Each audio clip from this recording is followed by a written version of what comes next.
یو سړی و هغه په ریاض کې دا تقریبا یو کال دوه مخکنی خبره ما یو کتاب کې دا واقع ولیدله وی ودوم او په خوب کې راته یو سړی وایي چې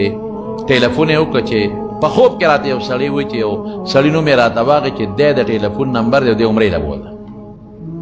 وی هغه نمبر یې چې واغې چې زما له ذهن نه ووته سهار چې پاڅېدم جومات امام ته مې وویل چې دغسې ما ته په خوب کې چې وایي چې یو نمبر یې د ټلیفون یاد کړه چې هغه عمرې له بوله نمبر دې یاد دی نه وی په دویمه شپه مې بیا دا خوب ولیده بیا راته هغه سړی وایي بیا راته وایي چې تا ته ما وویل چې دا ټلیفون نمبر یې دی او دته ټلیفون وکړه د سره میلاو شو د عمرې له بوله یاره ما نه خوا نمبر یې دی دا نمبر یاد کړه نمبر یې راته وویل چې راویښ شوم نمبر مې زیاد و زر مې ولیکه امام صاحب ته مې بیا وویل چې نمبر خو مې یاد دی او دا نمبر دی څه وکړم یو شپه بیا صبر وکړه په درېیمه شپه مې بیا دقسې خوب ولیده څوک سړی دی او ما ته وایي چې ګوره تا ته درېیمه ورځ ده زه وایم او دا نمبر یې دی او فورا دا سړي ته ټلیفون وکړه عمرې لی بوله هغه نمبر یې راته یاد کړه چې راویښ شوم همغه نمبر مې ذهن کې و ټلیفون مې ورته وکړ ما یې بھائی جان زه ته عمرې له بوځم ته کوم ځای او ته څوک یې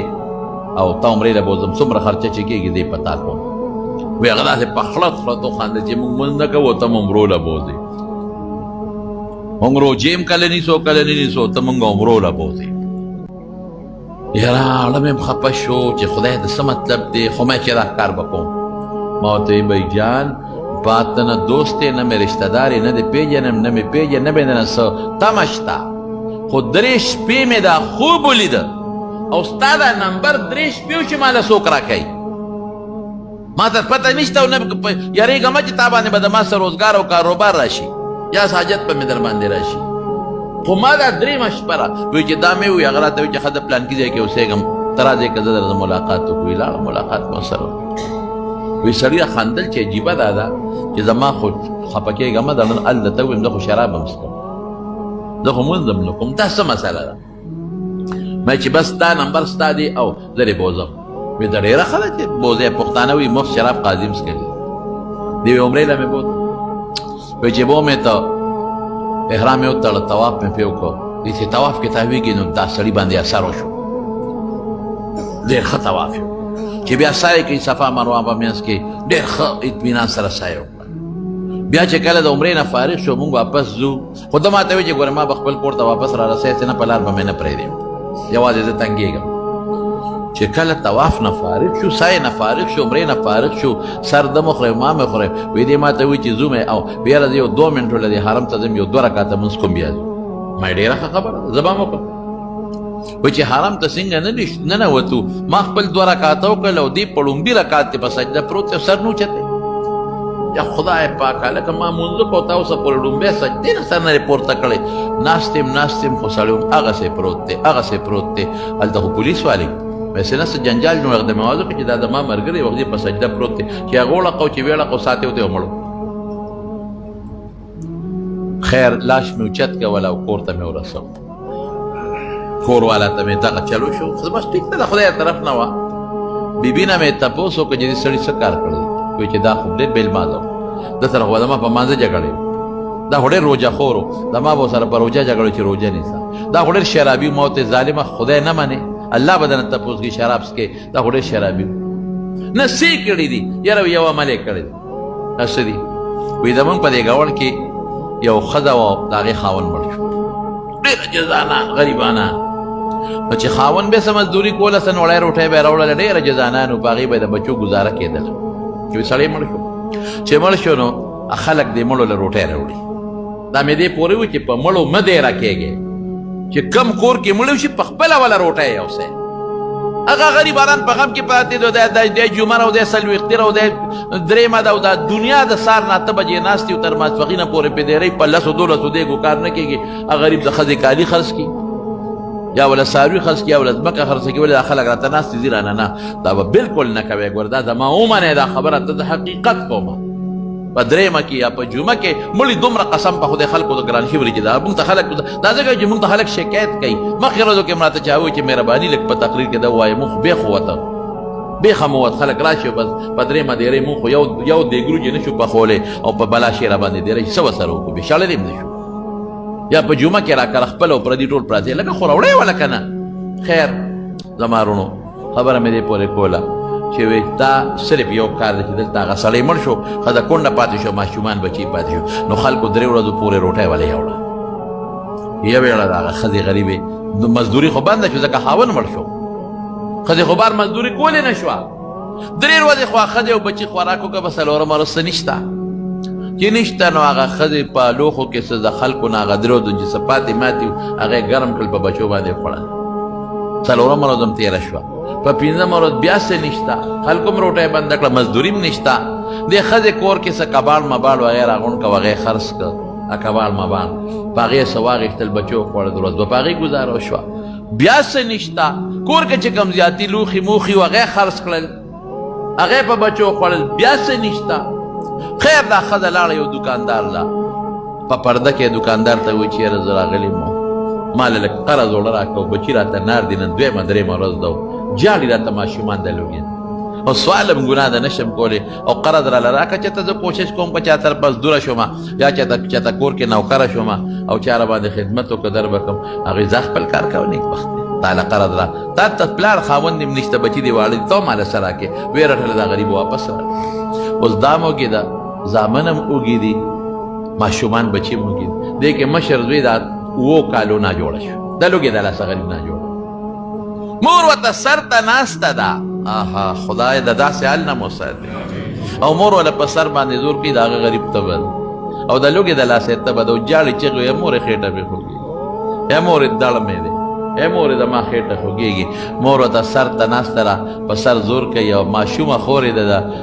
5 کالو یا 5 کالو غالبا هغه ولا او نور ماشومان خو واړه دي اوبه راوړي کله په سر اچوي او د بیجان له کله په خپو اچوي چې د ما رور به جوړ شي ناستی مورې څه نشته چې د خولې کې ور واچومه بچي اوبه شته بل څه نشته اوبه شته دا واخله بل څه دي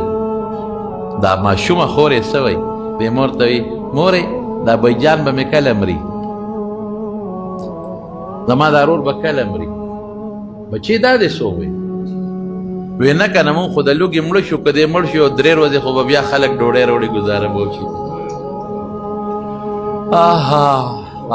ګران کار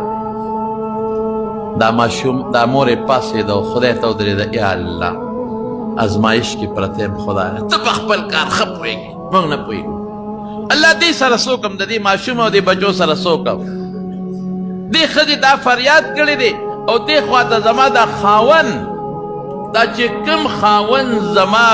شرابي و مونځ به یې نه کو روجې به یې نه نیولې وایي ما ته وایي چې ښځې یو خبره مې را یاده شو دقه ټیم دی بیا چې وروسته معلومات وکړه یا ښځې یو خبره مې یاده او د مونږ ګاونډ کې سړی چې مړو ښځه بچي بیا څه کوي خو به د لوږې مړه شوي هله شابه دا ډوډۍ راکړه خوراک راکړه په منډه یوړو ښځې که ماشومان ولې یوړو او په هغې باندې وخوړه ماشوم باندې مو خوړه په هغه خویندې مو له خوړه په هغه ماشومان رونو او په ښځې او دې ډیوټي مقرر کړه چې سار او ماښام چې ډوډۍ پخی د دین پخوه زه به غرمه سار ناشته غرمه روټۍ او ماښام روټۍ که ځینې ته به برقه په سره وړې به دقه یو کار یې کړی دی بلې اسم نه دی کړی رب العالمین ورسره څه چل وکړه خدای پاک یې خاتمه بالایمان او د طواف او الله والا بل سړي ته به عمرې لی بوځه او خدای پاک په طواف مقدس بیت الله عمره مکلو په حج بیت الله په حرم کې دنه ته په سجده کې سو وستل رسول الله مبارک فرمایي ما ته انسان کم وخت کې زیات نه دی چې کم وخت په سجده باندې دعوت چره دا کوي رشتہ دارانو لا نیکانو لا صالحینو لا خپل لا کوي حلال په خوره او بے دعوت مزه او په مړو مده راکېږي د دین لګي پټي احتیاط کوي او ځان ساتي او که یو سړی داسې وي چې هغه دعوت فریضي نشي ترې یا مشکلات دي ورسره ورته ولې یو سا ماما دې دی تره دې دی ترور دې دا غریبانان دي یا بل څوک دي به ها دعوه نقد ور مولانا شربلی تانوی رحمت الله علیه دا مې د شیخ صاحب نو اوریدلی شیخ زنجان شهید رحمت الله علیه او مولانا شربلی صاحب په کتاب کې مې ولیدل وی 3 قسمه دعوت ته 3 قسم یو دا دعوت چې ته دعوت وکې او څوک راوغواړي او کور پې روټۍ وخوري وی دا ادنا دعوت وی ځکه چې څوک دی چاله څوک دی راوغوښتل نو ادې مو کړو او ځان دې مو کړو ښځه بچي دې وی دویم متوسط دعوت دی ادا دی چې کور پوخ کې او میلمه له کور ته چې د پرېږده څه به دې کړومه نو یې ښځه بچي دې مو کړل ځان هم خو مېلمه د کړو نه بچ کړ بل مېلمه به یې مخوري کور ښځه بچي به یې مو سره وخوري په هغې به ډېر خوشحاله شي او اعلی دعوت دا دی چې نغدې وله ورکړي ښځه بچي دې هم د کړو نه خلاص کړه ادې خلاص کړه په نغدو هغه خوښه ده که جامې پې ځان لاړي که ډوډۍ اخلي که چرګ خوري او که پیتي خوري د ماروڼو دا مې څه اصول او آداب د شریعت په رڼا کې درته ذکر کړل الله پاک ذوالجلال دی په دې زموږ عمل نصیب وګرځولي کړي او خدای پاک دی موږ تاسو له د خیر او د برکت ژوند راکړي رزق حلال دی خدای موږ تاسو له راکړي الله یې د حرامو نه وساتي خدای پاک دې د اتفاق او د اتحاد ژوند نصیب کړي او الله یې د سنتو مطابق زندگی زموږ نصیبه کړي دې زموږ جومات ته او د مدرسې ته دعا کوي چې خدای پاک یې د خپلو غیبي خزانو نه د جوړولو بندوبست وکړي د خپلو غیبي خزانو او بعضې دوستان دې زموږ رشید خان دی دا زموږ دلته د محلې ملګري دي هغوی پکې لګیا دي او خدمت پکې کوي هغوی دپاره هم دعا کوي دا مامون دی اجي صاحب نجیب اجي صاحب زوی دی هغه پکې خپل کار کوي یا سې نور پکې خپل د محلې ملګري خدمت کوي د محلې خلک روټۍ ورکوي دا چې څومره مزدوران دي ټولو دپاره دعا کوي چې خدای پاک د دواړو جهانو خیر او برکت نصیب کړي او د هغې اجرونه خدای په دواړه جهانه ورکړي چا چې وقف کړی دی د هغوی خویندې ټول خاندان دی خدای د خیر او د برکت ژوند نصیب وګرځولی کړي